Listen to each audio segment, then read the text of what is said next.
Hi, today I'm going to talk to you about earnest money deposits. The earnest money deposit question is one that I get from buyers all the time.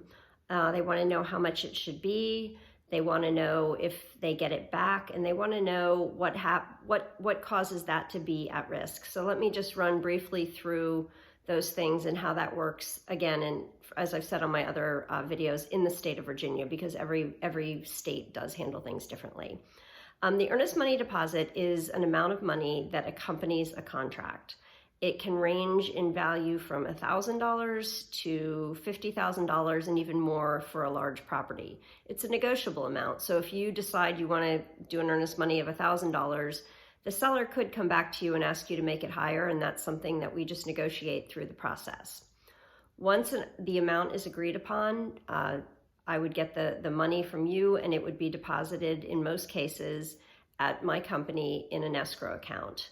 An escrow account is a specially set up account that only holds the funds for buyers and sellers for earnest money deposits. It doesn't provide any sort of operating funds for our company. It sits there and waits until you are ready to close on a property. As far as what puts your funds at risk, when you have a contract, in most cases there are contingencies on the contract. If you get all the way through all your contingencies and at the last minute change your mind about settling on the property, those funds do become at risk, and if you walk away, they go to the seller.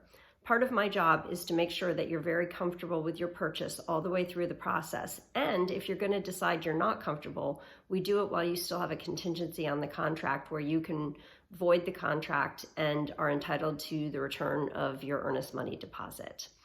If you've got more questions about an earnest money deposit and how that works for you, please let me know. I would love to sit down and talk to you about how it works. One final thing, that money will always be applied towards your closing costs. So it's not money that goes into the transaction that you never see again.